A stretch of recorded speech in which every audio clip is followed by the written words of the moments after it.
Good morning. Once again, my name is Jamal Hooks, son of Dr. James Byron Hooks, doing another session for him, speaking about black people in the Bible. We're doing a continuing section. I have sitting here to my left my friend, Jason Israel, from high school, an old friend of mine. Once again, it is an honor and a privilege to be doing another lesson with him on this morning. We want to continue speaking about black people in the Bible. Our last taping, we spoke mainly about the Hamites. This session, we want to focus more on the Semites. And with that being said, I'd like to yield the floor to Jason. Ye not yield anything to a humble servant, because that's exactly what I am. A humble servant that's trying to do the will of the Most High. Let me thank my friend Jamal here, give him a handshake of friendship, and thank him for inviting me on this program. And we got to give kudos to his father, who made this, necessary and made it, an avenue for us to get this information out there to you, the people who it means most to.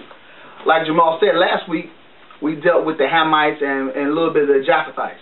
And today, we're going to focus on Shem, because last week we really didn't get an opportunity to focus on Shem at all, which is the most important brother given unto Noah. And it's one reason why, because of the fact that it was the prophecy was that the line of Shem would be blessed. And we got to discuss why it is that God saw fit to bless Shem, and that he will be the God of Shem. So that's what we want to try to get down today and trace the lineage just a little bit with some of the sons. If you look at Jamal, the Genesis, the 10th chapter, starting at the 20th verse, you'll see that those sons are starting to be named the sons of Shem.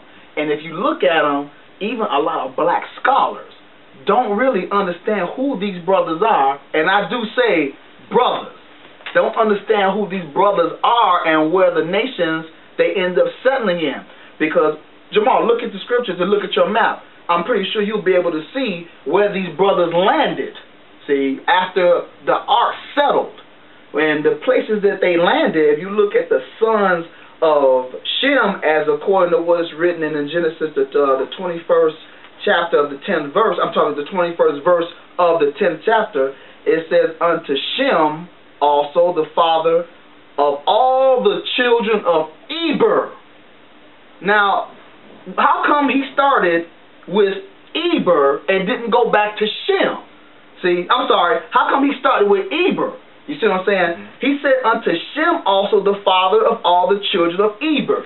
Eber happens to be the root word for the nation that will eventually come from Abraham. Eber is the root word of the word Ivrit, which is the word Hebrew. And it's a reason why he mentioned Eber. The brother of Japheth, the elder Eve, to him were children born. So now we get the children of Shem. Elam, the Elamites, notorious in history for being blue-black.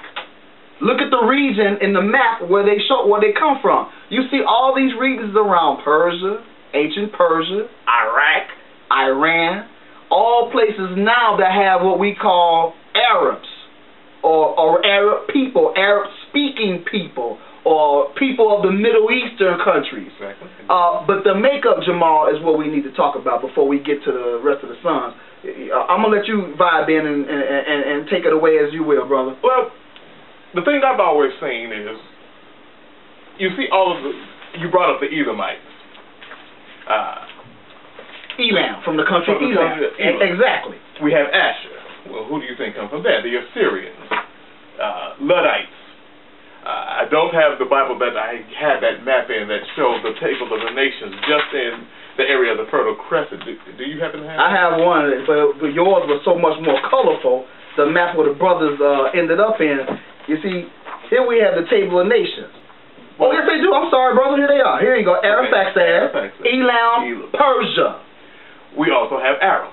Aram, the Arameans, Syria. What's the next brother? Let's see, goes through Aram and his children. Arphaxad. Arphaxad, where is he at, brother? Look at that. Elam is by Persia. Arphaxad is on the other side of the Tigris and Euphrates. So they all both in the area of Babylon. All in the area of not only Babylon, but the fertile crescent. Once again, I talk about how never paid attention to that in modern world history. And I thought, sitting there as a freshman, this is boring. But now, not understanding what the history meant.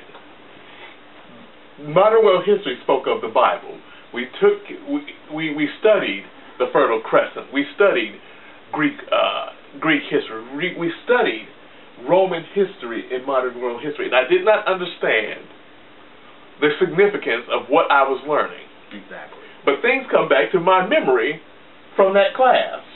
And it's just amazing. It's like, I've been looking at we've been studying the Bible in this class, and none of us didn't know it.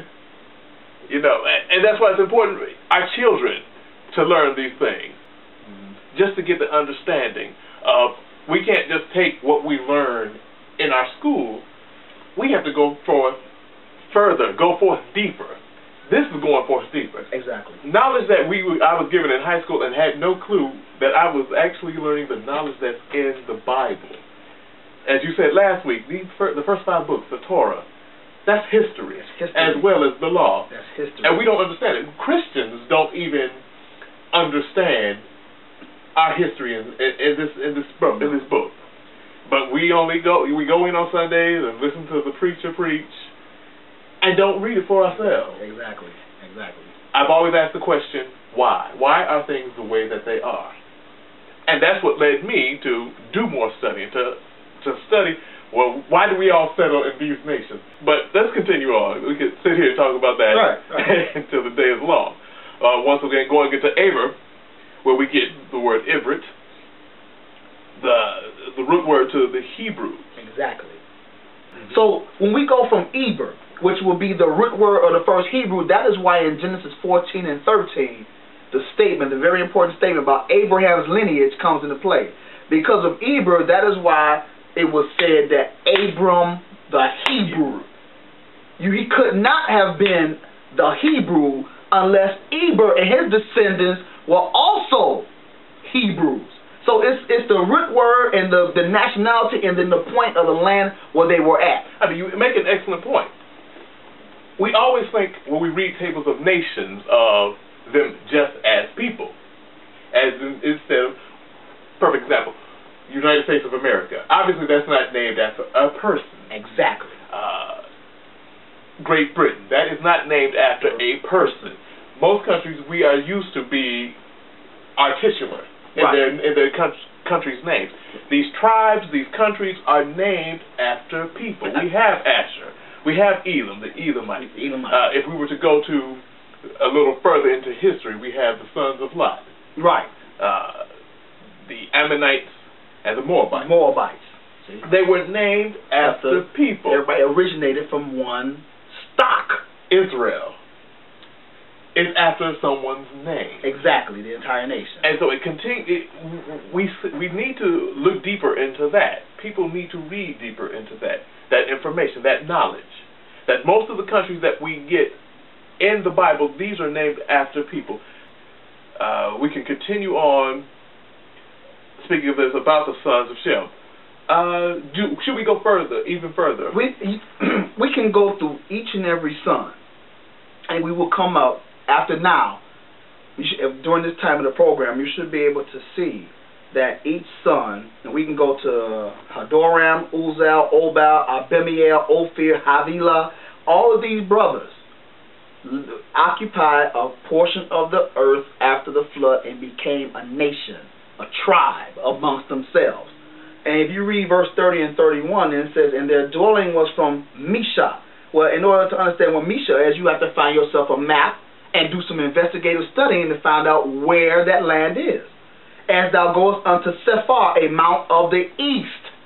So this land that they lived in will dwell from one part of the Middle East to the other part. And you can see from the map exactly where that is. From Persia all the way over here to southern Arabia. They had all of this land around the Fertile Crescent, what is known as Mesopotamia, what is known as the cradle of civilization. Not saying that they were the cradle, but they occupied that land in the cradle which made them, well, it's not made them black, but it lets you know that only black people live in the Fertile Crescent up until, from the Sumerians, who were the first recorded civilization. I say recorded because there was life before the Sumerians. That's true. See? Precisely. The book of Daniel speaks of how you would have Babylon, and then the Medo-Persian Empire, and then the Greeks, and then the Romans. But just in all of these people who are related, stepping back to the three sons of Noah, how they went back and forth in that area, battling between each other, each one of them struggling for power. We don't realize the Nimrod concept of the cities that he started, and how those, even though they tie into still some of the names of some of these sons. Like Sumer, like the city of Sumer. Sumer. That's where the Sumerians come from. See, it's real simple. It really is. It's very simple, elementary. But if you don't read, if you're not willing to go take that extra step and study to gain this understanding. But Jay, like you said earlier, see, and I don't want to digress from it, but understanding comes from the Creator. And the thing about our understanding over here is that we don't realize, one, that this is not a religious document, that it is a historical document written by a certain people. Every nation had their own account of human history.